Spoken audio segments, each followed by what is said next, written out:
Good evening and welcome back to Empty Cloud Monastery. My name is Bhante Suddhāso, and this evening we'll be looking at another discourse of the Buddha. This one from the Majjhima Nikaya, Sutta number 11, the Chula Sihanada Sutta. So we'll start with paying homage to the Buddha, and then I'll read through the discourse and give some explanations. And feel free to type in questions at any time, and I'll answer questions at the end. So we'll start with homage to the Buddha. Namo tassa bhagavato arahato samma sambuddhassa. Namo tassa bhagavato arahato samma sambuddhassa. Namo tassa bhagavato arahato samma sambuddhassa. Buddhang dhammang sanghang namassami.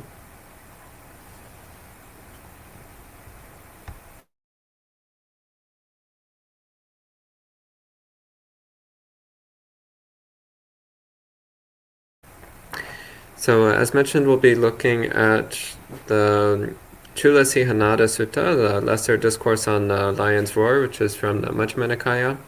This is discourse number 11. This is not super long, but it's a bit longer than the suttas we normally do at this time, so we'll take however long it takes. So here we have a translation from Bhante Sujato, and also one that I had made many years ago.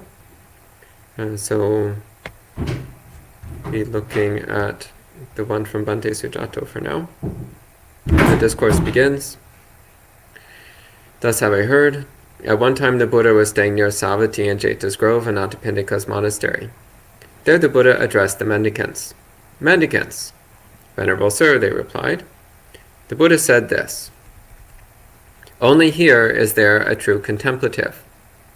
Actually, the word true doesn't appear in the text. It just says, only here is there a contemplative, here a second contemplative, here a third contemplative, here a fourth contemplative. And he says, the doctrines of others are empty of contemplatives. And he says, this, mendicants, is how you should rightly roar your lion's roar. And so this is a bit of an amusing opening statement that the Buddha makes here. So this takes a little bit of explanation. So first off, the word that I translated as contemplative is samana. And the word samana has a couple of literal meanings, depending upon how one understands its root. So it's commonly understood as coming from the Sanskrit root shram, which means to be weary. So shramana is one who is weary of the world. In the Pali language, however, the word samana also crosses over with the root sam, which means peace. So then in the Pali language, the word samana also carries a sense of peaceful, one who is peaceful or one who is seeking peace. So then in Pali, this word has a nice double meaning, which it appears to lack in Sanskrit, which is this double meaning of both one who is world-weary and also one who is peaceful or a seeker of peace. And the word samana was used in the time of the Buddha to refer to the various spiritual practitioners, contemplatives, meditators, and philosophers who were outside of the proto-Hindu system that existed at the time. So people who were not part of the Brahmanical religious system, but were seeking some kind of spiritual awakening or some kind of spiritual understanding or some kind of spiritual practice which would lead to understanding. So the samanas encompassed a wide range of different practices, a wide range of different belief systems and philosophies and moral systems, ways of practicing. And so when the Buddha himself started to begin his own spiritual journey, then he was classified as one of the samanas, so one of the many members of this broad amorphous group of spiritual practitioners who were not following the proto-Hinduism. And in this particular discourse, however, the Buddha is using the word samana in a more specific way. So here he's using the word samana not in its normal general sense of meaning any of the non-Brahmanical spiritual contemplatives, but rather he's using it as a stand-in for an awakened person. So when he's saying here, only here there is the first, second, third, and fourth kind of contemplative, he's talking about the 4 stages of awakening. So the first contemplative is the stream enterer. The second one is the once returner, the third is the non-returner, and the fourth is the arhat, the fully awakened person. So here he's talking about the samana, the contemplative, not in its general sense of just anyone who's trying to live a spiritual life, but rather in the specific sense of somebody who has practiced to a high degree of distinction, to the point where they've attained one of the 4 irreversible stages of awakening. So this is specifically then a Buddhist way of understanding the term. So it's samana not in the general sense of just anyone who's practicing a contemplative life, but rather specifically someone who has successfully attained some stage of awakening following the specifically Buddhist contemplative journey. So this then is what he means when he says only here that there is the contemplative, the second, third, and fourth contemplative. Other doctrines are empty of contemplatives. What he's saying is that awakening, as it's understood in the Buddhist sense, is only possible within the doctrinal and pragmatic framework of Buddhism. So within the structure of ideas and practices found in Buddhism, then there is the path to Buddhist awakening. But the contemplative and spiritual practices and non-Buddhist systems don't necessarily lead to awakening in the Buddhist sense. So he's not saying that there are no valuable practices in other doctrinal systems. He's not saying that there are no useful contemplative systems. He's not saying that everything else is rubbish. Rather, what he's saying is that the Buddhist awakening is only possible through the Buddhist path itself. So this is a bit different from the saying, which is somewhat common these days, of people saying, oh, there's many paths, but they're all up the same mountain, or however that goes, many paths up the same mountain. Well, actually, the Buddhist understanding is no, there are many paths up many different mountains. One of those mountains is Buddhism. And the pinnacle of that is full awakening as it's understood in the Buddhist system. So there are other spiritual systems, and they each have their own particular values, their own particular methods, their own particular goals, which are distinct from Buddhism. So this is also not meant to be taken as Buddhist supremacy, but rather it's just saying that this is something which is different from the other systems. It's not identical.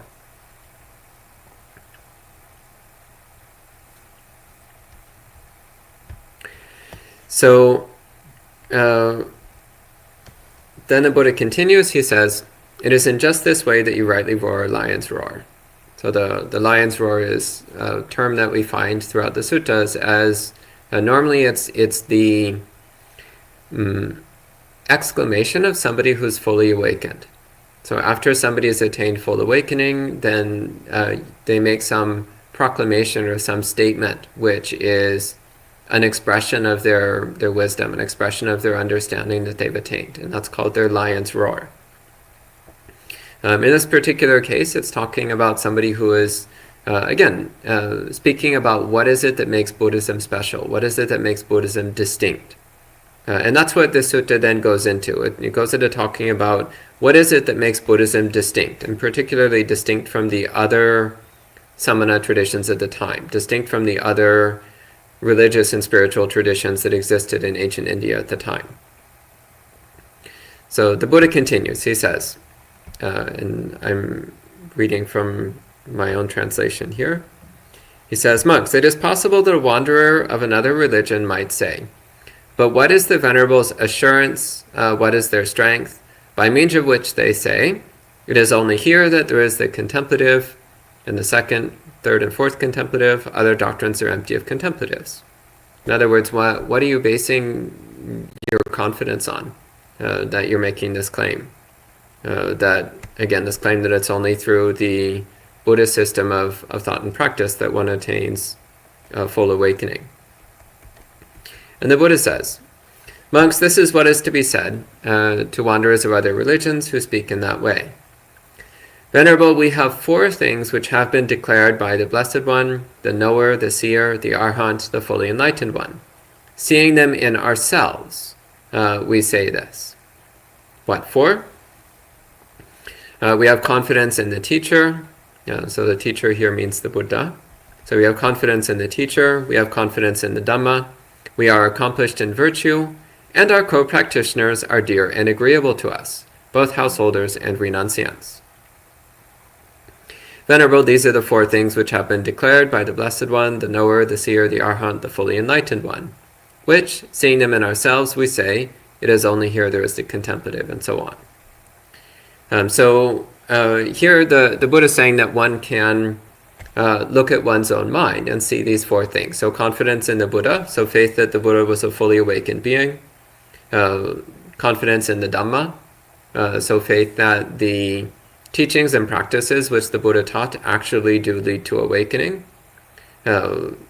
Accomplished in virtue means that, again, as one purifies one's heart, as one cultivates one's mind, then one naturally starts to identify the various ways that we cause harm, the various harmful impulses which lead to us doing immoral things, which lead to us doing things which are harmful to ourselves or to others. And as we identify those harmful tendencies in the heart, then we identify that they are ultimately a cause of suffering.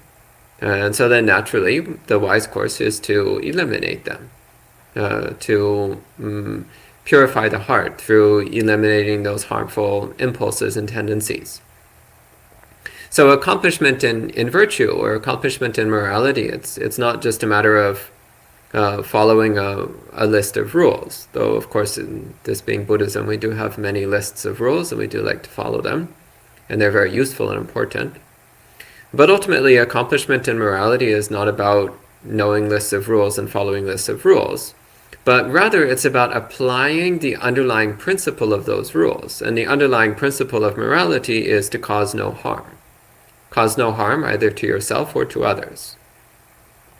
And ultimately, the way to stop causing harm is to purify one's own heart, to cultivate sufficient mindfulness and concentration that one can clearly examine one's subconscious, clearly identify the latent tendencies and impulses of desire and aversion and selfishness, and to eradicate those from the mind. This is how one is truly accomplished in morality.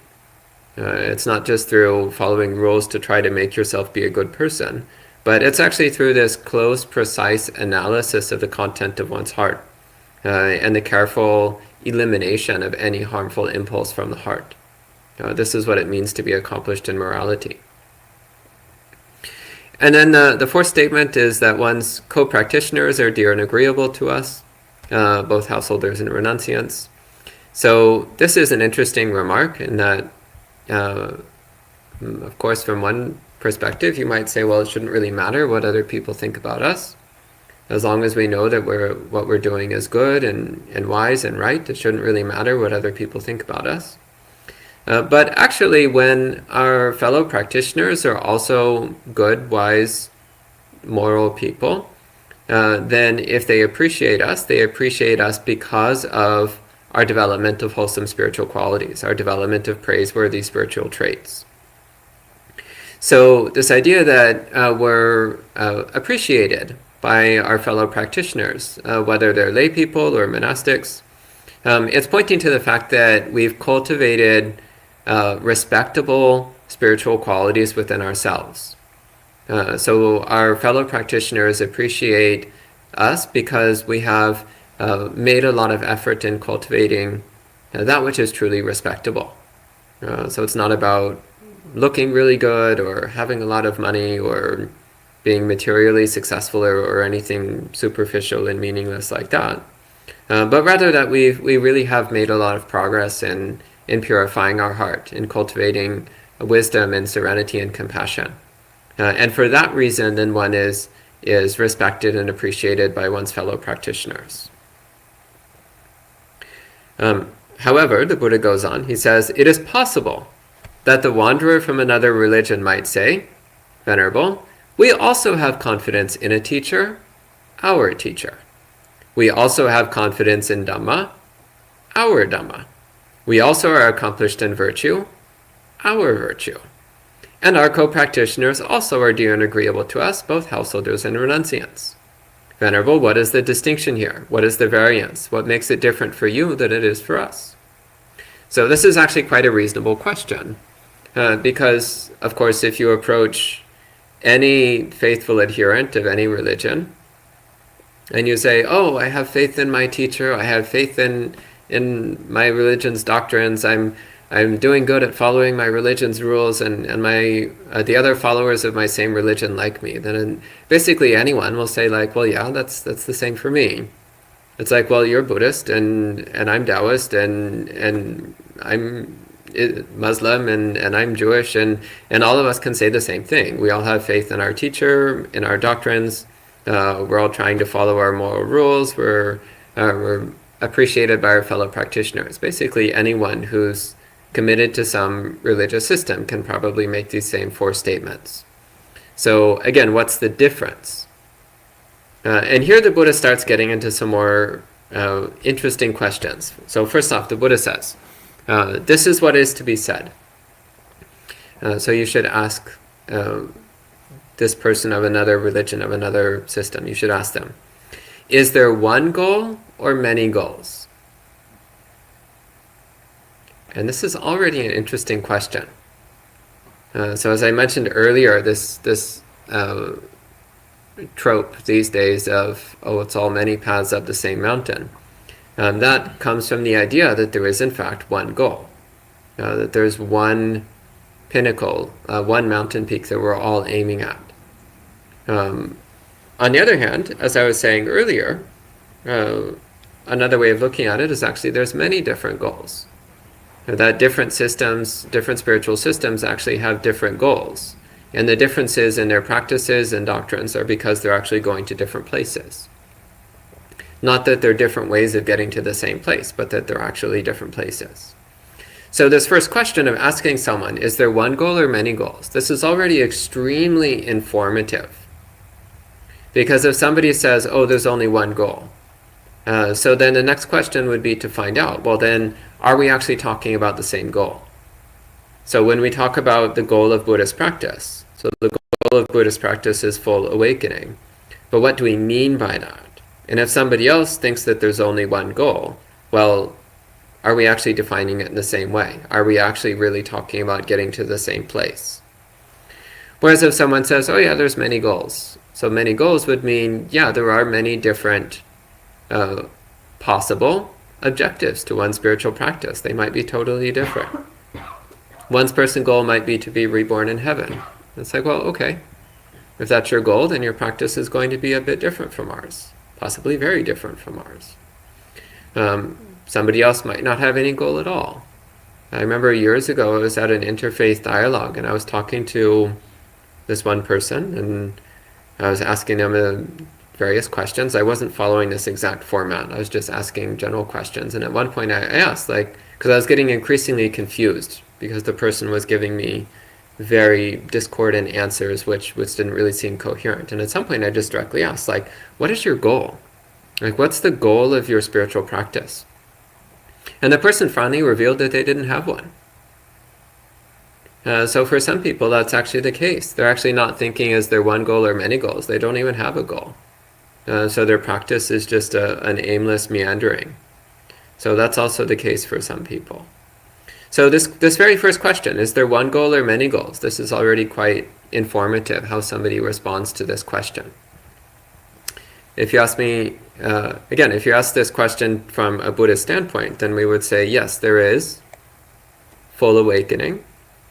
That's the goal of Buddhism. If somebody is doing something different, well, that's okay. It just means they're not practicing Buddhism. It just means they're doing something different. But here he's saying, the Buddha says, a wanderer of another religion who speaks correctly will answer in this way. Venerable, there is one goal, not many goals. In other words, there is only one full awakening. So full awakening is one specific experience which is the same for absolutely everyone. It's not different for different people. It's not attained in radically different ways. It carries with it the same basic traits and characteristics regardless of who attains full awakening.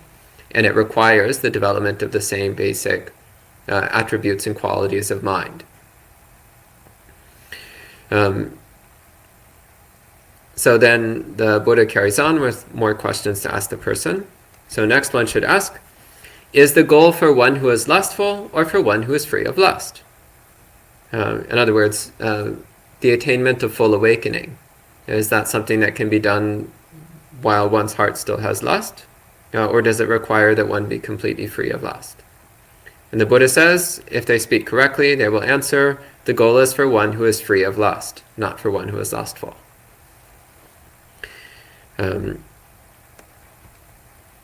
There's at least one case I know of a contemporary teacher who claims to be Buddhist, who says that they're fully enlightened and yet their heart still is lustful. So I don't know how they justify that with suttas like this, which make such clear statements about the matter. So again, this is saying that full awakening necessarily involves removing lust from the heart, being permanently free of lust. Next he says you should ask them, is the goal for one who has hate or for one who is free of hate? And if they answer correctly, they will say the goal is for one who is free of hate, not for one who has hate. Again, in the Buddhist understanding, a fully awakened person has no hate, no anger. Nothing angers them or upsets them. Next, you ask, is the goal for one who is deluded or for one who is free of delusion? And if they answer correctly, they will say one who is free of delusion, not one who is deluded. So again, this is a basic understanding in Buddhism. That full awakening means perfect clarity of understanding. So the mind is no longer confused.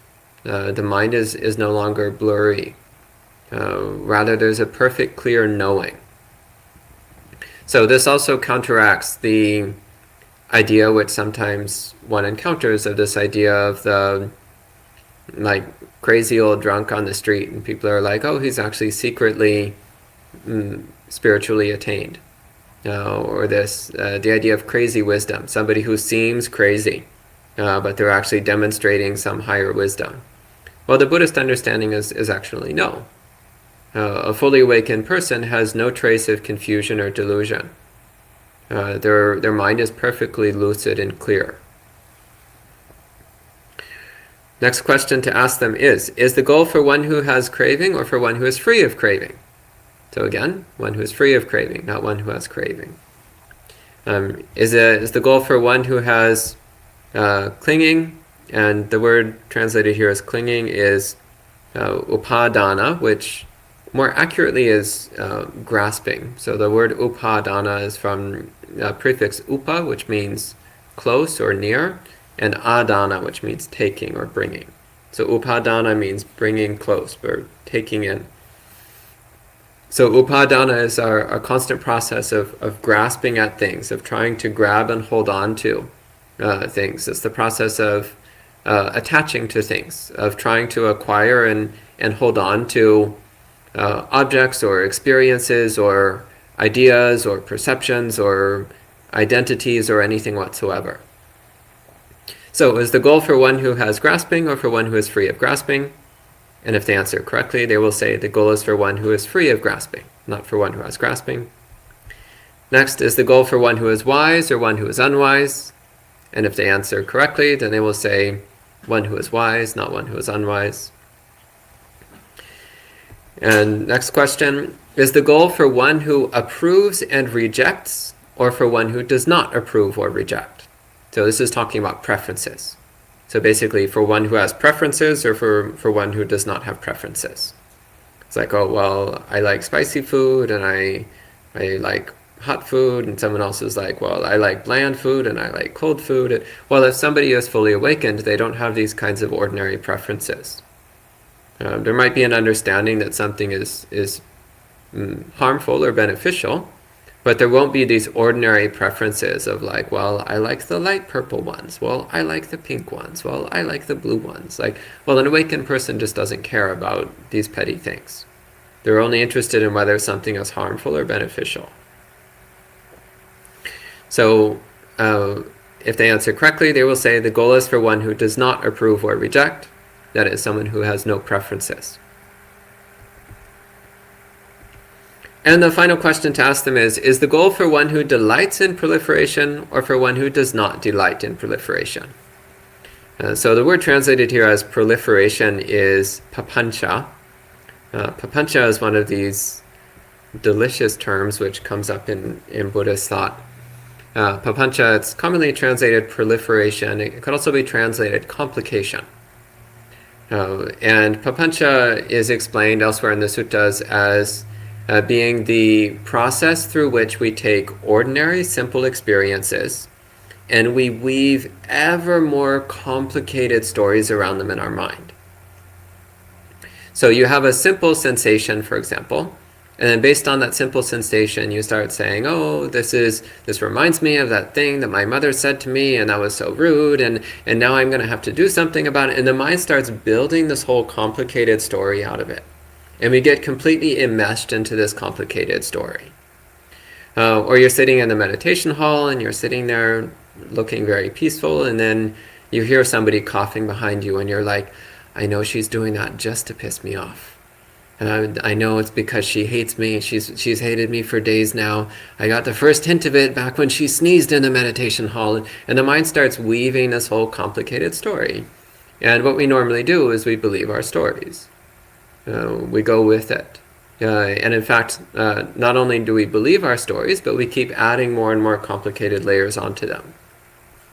So a great discourse for the topic of papancha is the Madhupindika Sutta, Majjhima Nikaya number 18, where the Buddha goes into, actually it's not the Buddha, I believe it's Anuruddha, is that right? Anuruddha? Mahakachana, okay. Thank you, Venerable. Where Mahakachana goes into quite a bit of detail on the process of how we take, again, ordinary sensory experiences and then weave complicated stories in our mind and get completely immersed in these complicated webs of self-delusion, which we then take to be reality, and how this generates a lot of agitation and suffering for ourselves. So a big part of Buddhist meditation practice then is about learning how to drop the complicated storytelling and just come to the actual direct level of experience, the level of direct experience without the complicated storytelling. And on the level of direct experience, actually nothing is wrong. Everything's fine. It's only when we start weaving these complicated stories and believing them that then suddenly everything is awful and life is a mess and everything sucks. But on the level of direct experience, everything is totally fine. Nothing's wrong at all. So then a fully awakened being, of course, is not going to be unnecessarily spinning complicated stories of self-torment in their mind. So naturally, they're not going to delight in proliferation, as it's put here in the sutta. Rather, they're going to be constantly living with a peaceful, settled, undisturbed mind. And they're not going to weave these unnecessary, complicated stories of self-torment. So, of course, if one asks this question, then if the wanderer of another doctrine responds correctly, they'll say the goal is for one who does not delight in proliferation, not for one who delights in proliferation. So that's the last of the questions to ask the other person. So all of these are basically establishing a mutual understanding of what awakening means within a Buddhist context. And so the sense that I get from reading this discourse is that during the time of the Buddha, there were other spiritual practitioners who were following the instructions of other teachers besides the Buddha, teachers who were teaching different systems of morality, different systems of meditation, different philosophical and doctrinal concepts, but who also said that their teachings led to full awakening. So they were describing a goal that was similar to the goal the Buddha was describing about, but they were teaching very different methods and concepts, which they were purporting led to that same goal of full awakening as the Buddha was describing. So the series of questions that he's talking about at this point in the sutta are basically establishing, like, are we actually talking about the same goal? And if at any point along this, the other person is like, no, actually, I think the goal is different, then it's just like, well, okay, great. So, for example, from time to time, I engage in interfaith dialogue, mostly with Catholics of various orders. And it's quite clear we have different goals. And that's fine. As long as we both understand that we have different goals, then based upon that mutual understanding, then we can have a fruitful conversation. But if we start from the idea that we have the same goal, then we need to figure out why our practices and doctrines are so different. Why some things are similar, but some things are quite different. But if we start from the beginning, it's like, well, we have different goals. Then differences in doctrine and practice aren't a problem. It's only a problem if we think we have the same goal but different practices. So where this comes up these days most commonly is actually between different schools of Buddhism. With different schools of Buddhism, the first thing is like, well, do we actually think we have the same goal? And if we do, then we can talk about the differences in doctrine and practice and whether that's significant or not.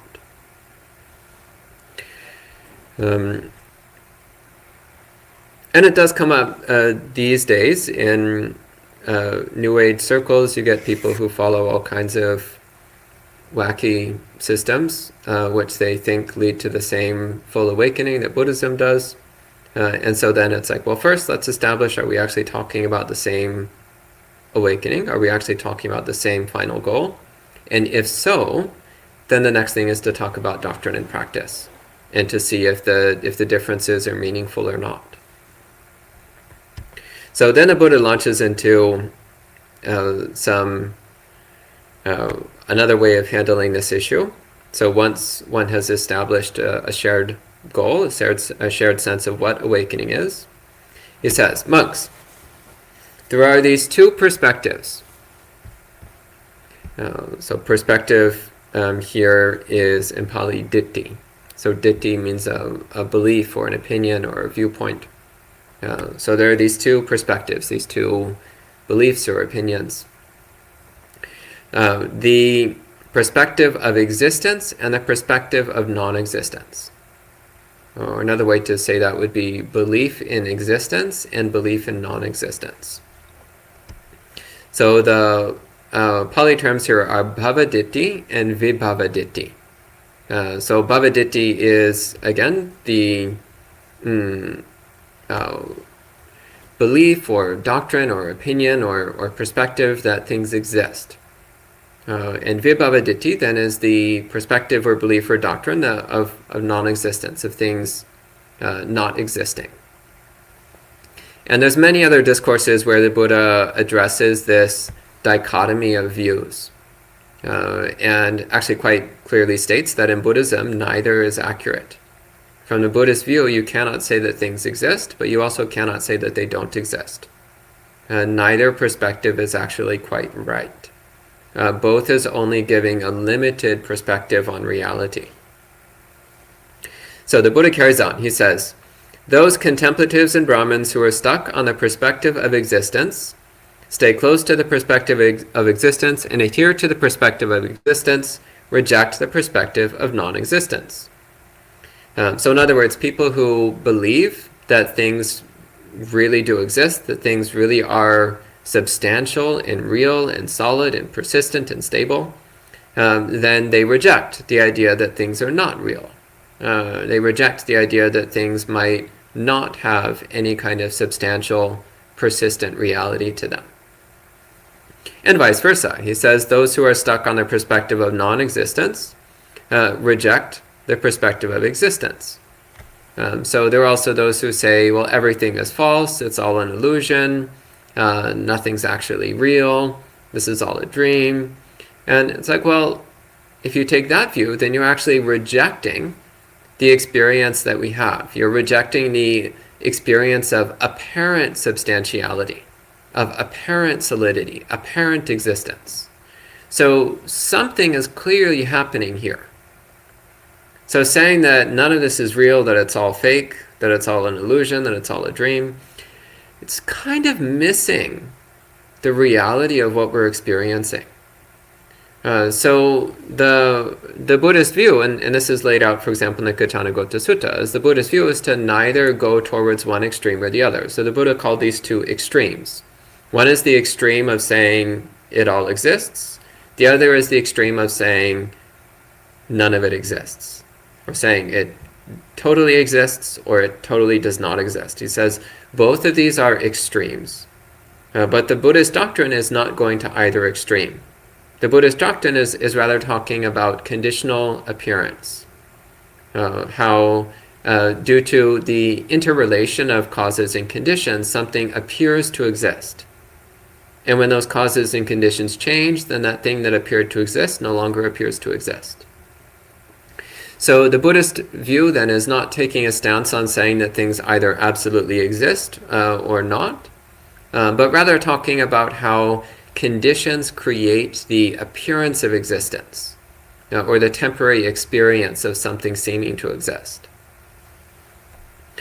So the Buddha carries on. He says, monks, this is what I say about those contemplatives and Brahmins who do not accurately understand the origin, disappearance, gratification, disadvantage, and escape from these two perspectives.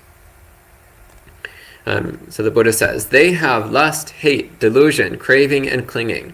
They are unwise, prone to approving and rejecting, delighting in proliferation. They have not been freed from birth, aging, dying, sorrow, lamentation, pain, depression, and anguish. They have not been freed from suffering. So what he's saying is that as long as somebody is still holding to one of these two views, so either the belief that things exist or the belief that they don't exist, as long as one is holding to either of those views, then that means that they have not yet attained full awakening.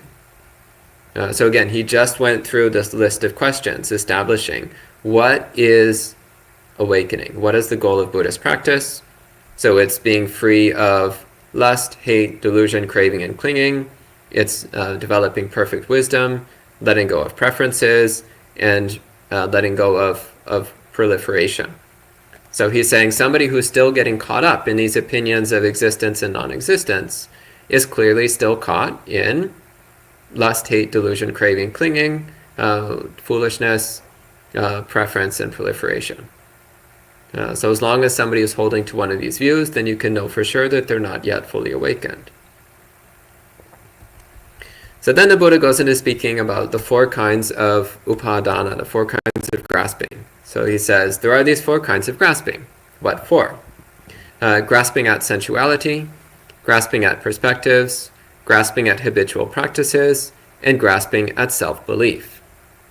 So in Pali, this is a very interesting list.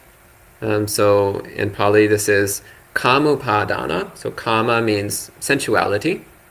So sensual experiences.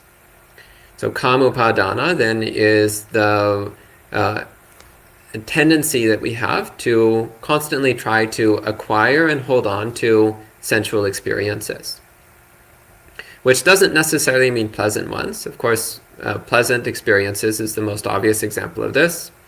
You see a really nice chocolate cake, and what do you want to do? You want to grab it and eat it, and you want to continue eating it for as long as humanly possible. This is kamupādāna, this grasping at sensual experience. But it can also manifest itself in self-tormenting ways. So particularly when there's a strong self-identity of being the sufferer, then we can also latch onto painful experiences, painful sensual experiences as being something which brings us that comfort of familiarity, the comfort of, oh, this is me, feels like me. So again, kamupādāna, grasping at sensuality, it's normally grasping at pleasant agreeable sensual experiences, but it can also involve this attachment or fixation on neutral or even painful sensual experiences if there's some kind of self-identity wrapped in there.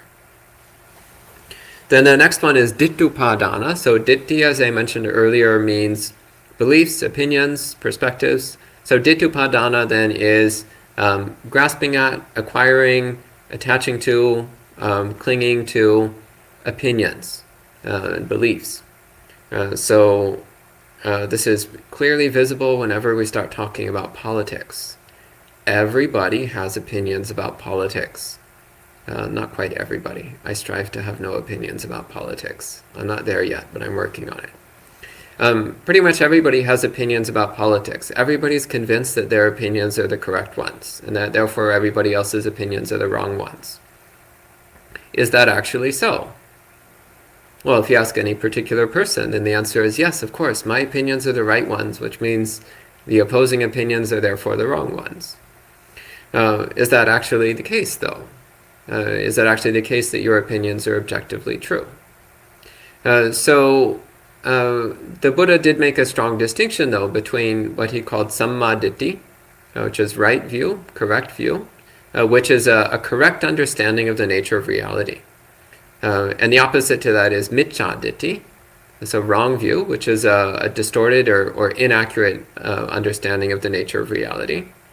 So setting aside those two, so samma ditti and miccha ditti, so right view and wrong view, then we have all the ordinary views in the world.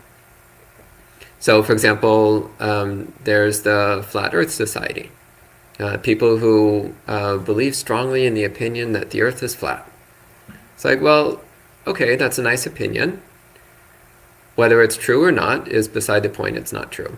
Whether it's true or not is beside the point. The point is that when one latches on to that view and clings tightly to it and is unwilling to consider any other possibility, then that is Upādāna. This grasping at views, this clinging to views, this clinging to opinions. And again, this is different from a clear understanding of reality in an awakened mind. So somebody who sees for themselves the way things are, they know that's just the way things are.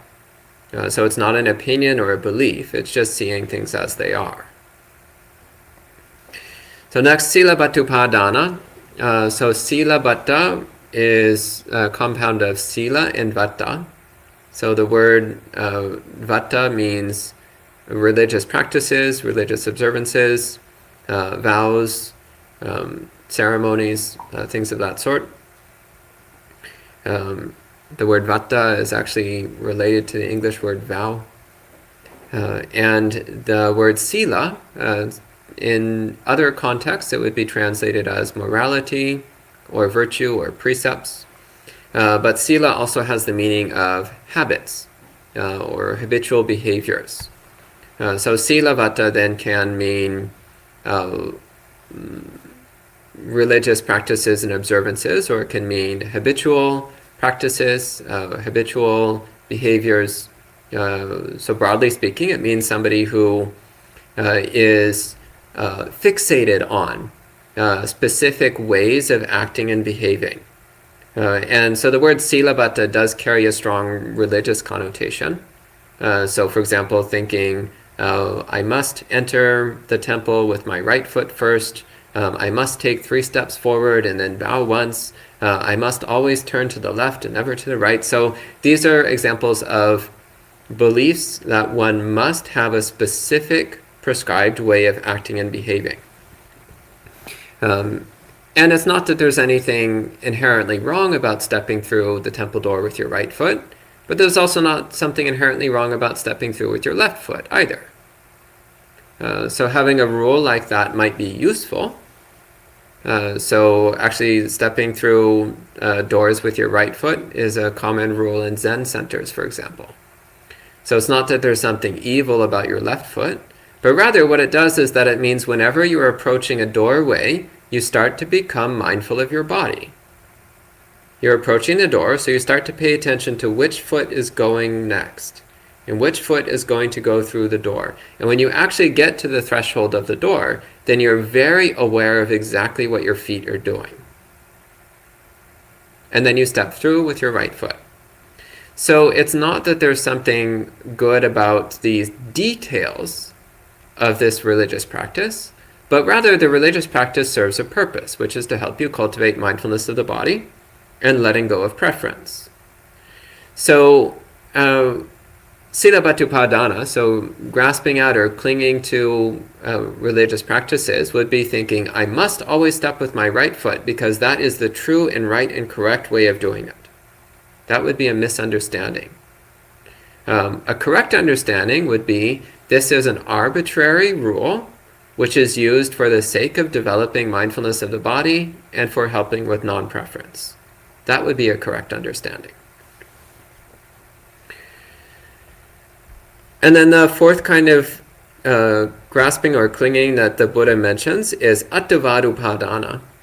So attavada, atta means self, and vada means a doctrine or a teaching or a concept. So attavada is the doctrine of self-existence, the doctrine of self, or the concept or belief in self-existence.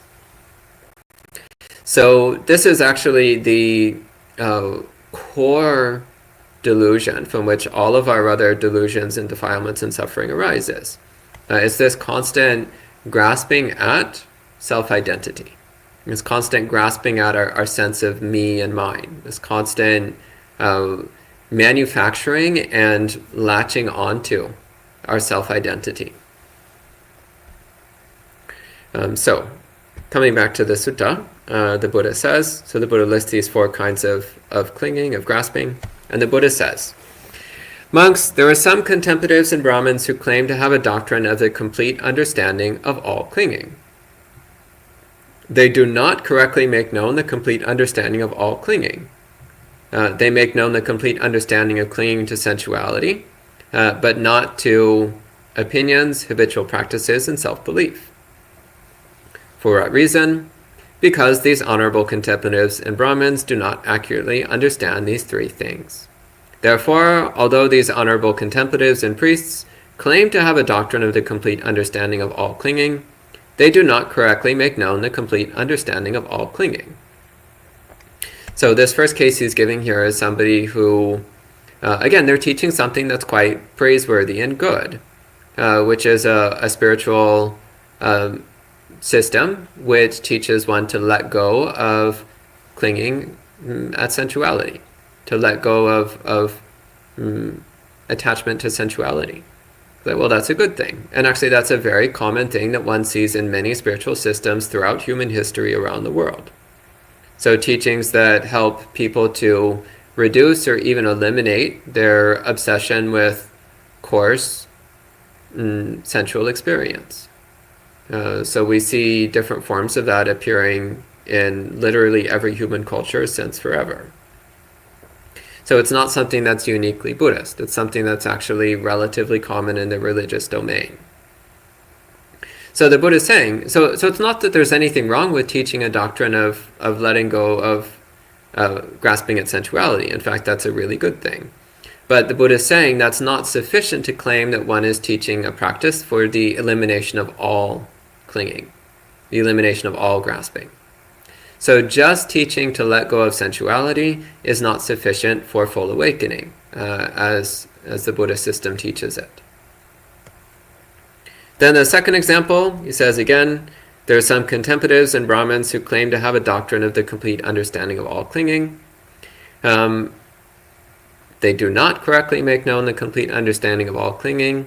They make known the complete understanding of clinging to sensuality and to perspectives, but they do not make known the complete understanding of clinging to habitual practices and self-belief. So this is, again, another example of a spiritual system which is teaching good things, praiseworthy things. So here it's a bit more advanced. They're teaching both to let go of sensuality and also to let go of opinions, beliefs, perspectives. And this again, it's good. It's refinement, it's improvement.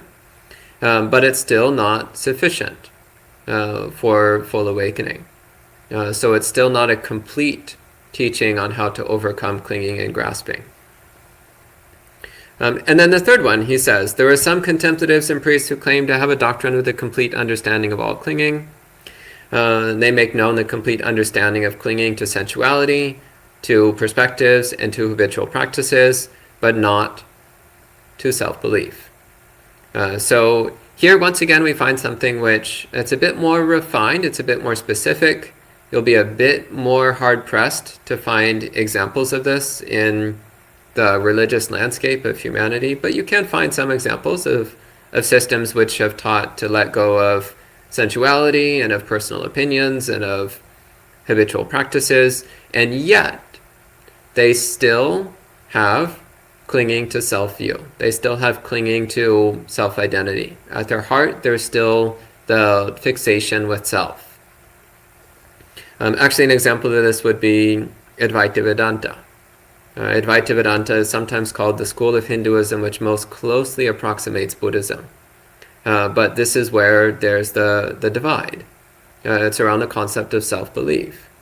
So Buddhism teaches that there's absolutely nothing whatsoever that is me or mine. There is no true self, there is no persistent soul, there is nothing whatsoever, which is ultimately and truly our self.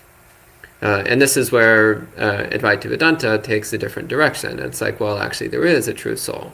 There is a true self. There is a persistent entity. And so this is where that split occurs.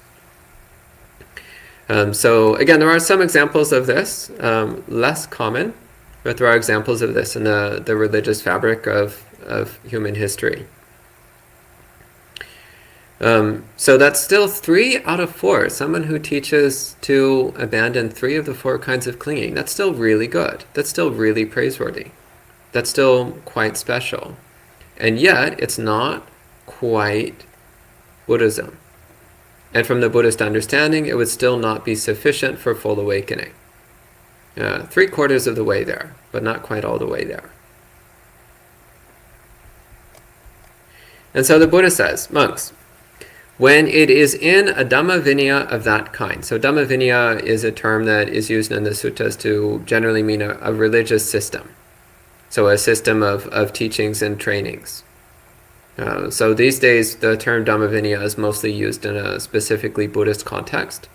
But at that time, it was a more general word that meant any religious system of teachings and trainings, doctrines and practices.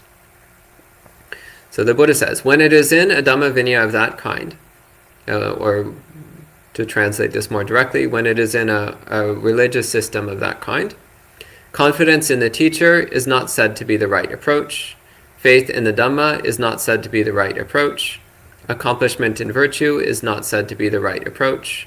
And being dear and agreeable among one's co-practitioners is not said to be the right approach. For what reason? Monks, it is because it is in a poorly expounded Dhamma Vinaya, that is poorly declared, not conducive to true peace, and not declared by a completely enlightened being.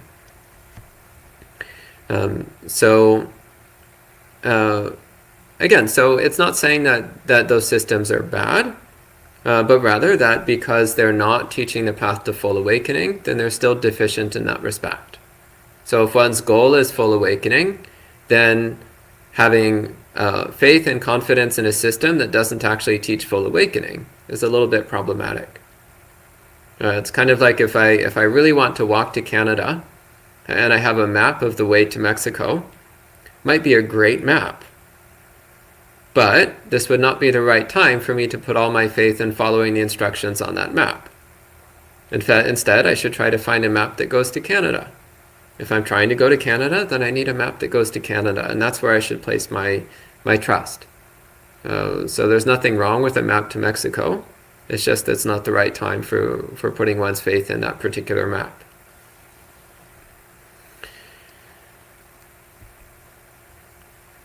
Actually, odd example, because I've been to both Canada and Mexico, and actually I think I'd rather go to Mexico. But that's beside the point. It's about knowing what is your goal, and what is actually conducive to that goal.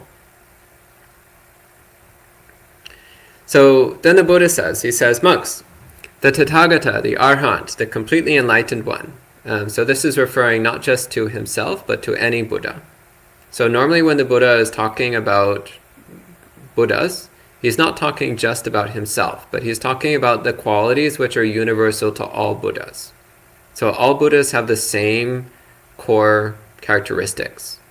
Only the specific details of their life vary a bit, but they all have the same core defining attributes. So it's important to understand, when the Buddha is talking about the various qualities of Buddhas, he's not just tooting his own horn and talking about how great he is, but rather he's talking about what a Buddha is, and what a Buddha teaches, and why they say what they say, and why they are the way they are. So it's like if somebody asked me to describe Americans, I might start talking about Americans, but it's not just me trying to praise or denigrate myself. It's just me talking about something that I know pretty well because I happen to be American. So in the same way, the Buddha is talking about what Buddhas are because he knows. He knows what a Buddha is. So he's trying to give a clear explanation of what a Buddha is so that nobody has a misunderstanding about the matter.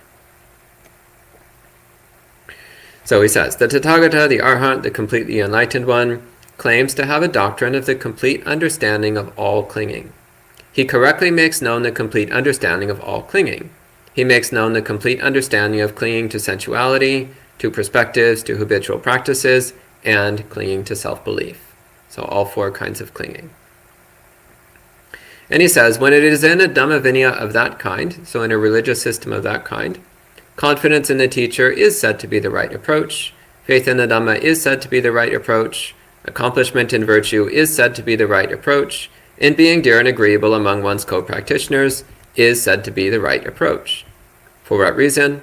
Monks, it is because it is in a well-expounded Dhamma Vinaya that is well declared, conducive to true peace, and declared by a completely enlightened being. So in other words, if one's goal actually is full awakening, then it actually makes sense to investigate and commit to the teachings and practices of full awakening. This is the system for that sort of thing. So then the Buddha says, monks, there are these four kinds of clinging. What is their foundation, their origin, their birthplace, their source? In other words, where do these come from? We've probably all seen these four kinds of clinging in the mind. So where do they come from? And he says, these four kinds of clinging have craving as their foundation, origin, birthplace, and source. And what is the foundation, origin, birthplace, and source of craving? Feeling. And feeling, what's the source of feeling? Sense contact. What's the source of sense contact? It's the six senses, the six sensory domains. What's the source of the six sensory domains? It's the mind and body. What's the source of mind and body? It's consciousness. What's the source of consciousness? It comes from mental activities. The word here is sankhara. So conditional formations, conditional phenomena, distinct phenomena, conditions, mental activities. Again, there's many ways of translating the word sankhara. If I start talking about that, we'll be here for another hour.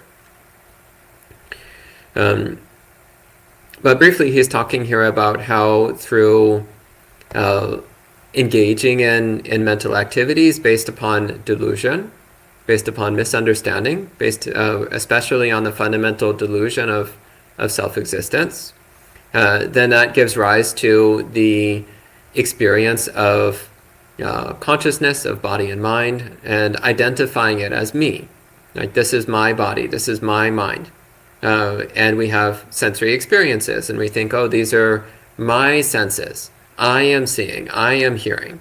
And then based upon that, then there's feeling pleasure and pain. I like this, I don't like that. I want more of this, I want less of that. So then that gives rise to desires, craving. It's like, oh, I want more of the pleasant experiences which I'm feeling through my body and mind. Oh, I hate those painful experiences. I want less of those. I want to avoid those with my body and mind. So all of these forms of grasping and clinging then come from, again, arising through sensory experiences in body and mind, which are ultimately rooted in the misidentification of sensory experiences as being me, as being mine. So something happens, seeing happens, hearing happens, and we mistakenly believe I am seeing. With my body, I am seeing. With my body, I am hearing. And I want more or less of these experiences, which I am experiencing through my body and mind. So that's the critical mistake. The mistake is not actually the seeing or the hearing or the sensing. That's just a function of nature. But the mistake is identifying it as me. I'm thinking this is my body and my mind seeing and hearing my experiences. That's the mistake. It's injecting the sense of self into it. And that's what ultimately leads to these four kinds of grasping, these four kinds of clinging, and therefore to the corresponding suffering. So then the Buddha concludes, he says, when there is a monk for whom ignorance has been abandoned and true knowledge has arisen, then because of that abandonment of ignorance and appearance of true knowledge, he does not cling to sensuality, to perspectives, to habitual practices, and to self-belief. Not clinging, he is not agitated. Not agitated, he personally attains nibbana. That's full awakening.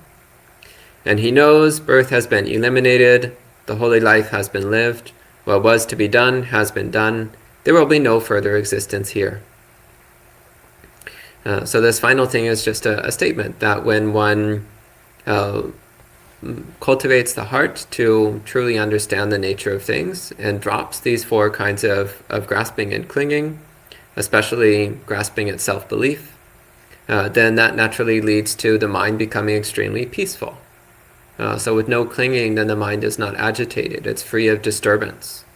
And the mind is not disturbed, then one can realize awakening. One is able to finally see reality as it actually is. And this is the final goal of the Buddhist path.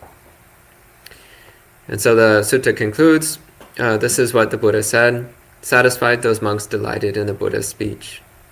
So we can respect the sutta with 3 sadhus, and then I'll see if there's any questions.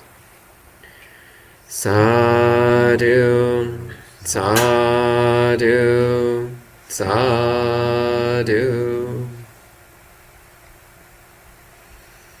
So we have a bunch of people joining in online. Hello to Manal, Mike, Manny, Gita, Maria, Kim, Tora, Bhumika, Amaranta, Richard, Victoria, Moon, Yankee, MC, Lydia, Jayanta, Sood, Gregor, Gregory, Gerson, Meredith, and anybody else who's watching. It's great to see so many people checking in. And I see a couple questions here. Let's see. So Manny has a question which is a bit off topic. So Manny, I recommend bringing that question to Monk Chat on Friday evening, as it's not really related to the sutta. Gregor also has a question about karmic bonds. Again, a very interesting question, but I recommend bringing that to Monk Chat Friday evening. It's not related to the sutta. So Sutta has a question that is related. It says, do mental proliferations mentioned here in the sutta same as ahara upadi? So ahara literally means intake. It's commonly translated as nutriment or fuel or nourishment. And upadi means acquisition. Upadi also, again, acquisition, but in particular, it's connected to the acquisition of rebirth. But normally, ahara and upadi are related but separate topics. I can't recall encountering ahara upadi as a single phrase. But you haven't seen that anywhere. Ahara upadi. I don't think so. Yeah, normally we would see a list of different kinds of ahara, different kinds of intake or fuel, or you would see a list of different kinds of upadi, different kinds of acquisition. So they're similar concepts, but they are distinctly different. As for mental proliferation, so again, the Pali word is papancha, tendency towards complication and storytelling in the mind. It's related to ahara, and it's related to upadi. I'd say it's a bit closer to upadi, because it's more the tendency that we have to acquire and latch onto a mental story about something, and to keep weaving an ever more complicated mental story. So it's the acquisition and clinging to that inner story that we keep building and elaborating, which then leads to us becoming more and more enmeshed in individual existence, and therefore ever more stuck in the cycle of rebirth. So I would say it's a bit closer to upadi. So I'd say papancha, mental proliferation, it's a bit closer to upadi, acquisition. Mike says, regarding the phrase, is it for the knowledgeable or the ignorant? Does ignorant carry the same implications as independent origination, or is it more generic? It's the same. So when he's saying, is it for the knowledgeable or the ignorant, he's saying someone who attains full awakening, do they have knowledge? Do they have wisdom? In the sense of clear knowledge of the nature of reality, clear wisdom about the nature of reality? Or are they ignorant in the sense of someone who is ignorant of the true nature of reality? So ignorant of the way things are. So someone who has full awakening is knowledgeable of the true nature of reality. They know things as they are.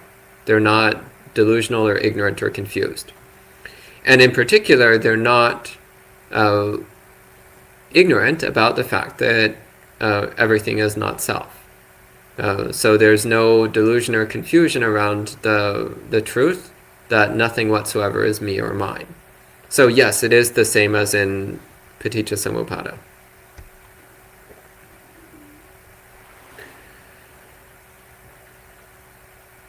So Sud says, after meditation, when the mindfulness is strong, one can see how thoughts keep coming up and disappearing. If grasped, it pulls one into the story. Is this what the Buddha means by grasping at identity? So that's grasping at aspects of self-identity. As I mentioned earlier, the stories that we spin in our mind are always stories of me. Stories which are centered, like spun around our sense of self. So we're always spinning these stories around our self-identity. That's kind of the core that holds it all together. So, again, attachment to self-identity is at the core of the proliferation process, this complicated storytelling process. But I would say what's actually going on for most of it would be more in the category of Upādāna, so grasping at views or opinions. There's also an element of Upādāna because there actually is something gratifying about the storytelling process. This is especially clear during meditation retreats where you literally have nothing else to do except spin stories in your mind as you sit on the cushion. So it becomes one's sole source of entertainment. So there is also a strong element there of trying to entertain yourself by spinning these complicated stories in the mind. And as the retreat wears on, then at some point one starts to realize that it's actually just causing more suffering. That this vain effort to entertain ourselves by spinning stories is actually just generating agitation and disturbance, which is preventing the mind from being happy and peaceful. So, the papancha process, this process of mental proliferation, complicated storytelling, I would say it fits most neatly into first two, so Upādāna and Upādāna, grasping at views and grasping at sensuality. But it is ultimately centered on in grasping at self. That's the core of it. Gregory says, what is the Pali for habitual practices? I mentioned before, sila batta. S long I L A B B A T A, sila batta. Compound of sila and vata. It's commonly translated rather misleadingly as things like rites and rituals, or as precepts and practices, neither of which really quite captures what the term silabbata means. So I hope the explanation I gave earlier was sufficiently clear.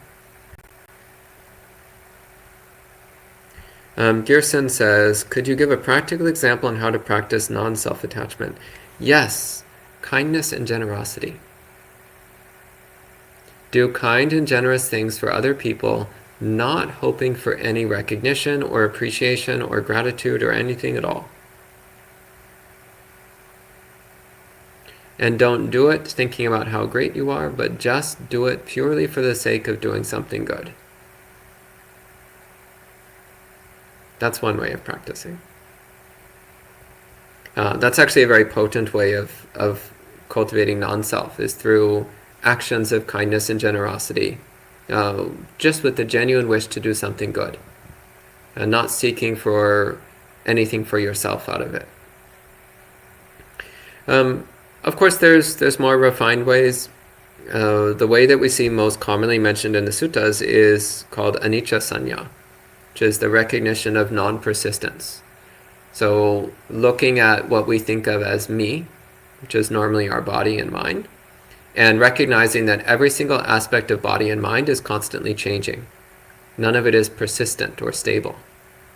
Therefore, whatever we thought was me a moment ago is gone. So whatever I thought was me a minute ago clearly wasn't actually me. It was just a temporary experience. Now I'm something else. And this is also just a temporary experience, so this can't be me either. So this is the way of gradually eroding self-identity. It's through observing the non-persistent and unstable nature of body and mind. That will gradually wear away one's self-identity until eventually it's completely eliminated. There's other ways, but that's the way that's most commonly mentioned in the suttas. It depends upon strong mindfulness and concentration. Otherwise, it doesn't go that deep. But it's still worth doing anyway. And that's the last question. So if there's nothing else, other questions on the sutta? Okay. So we can go ahead and conclude the session at this time with 3 sadhus. Sadhu, sadhu, sadhu.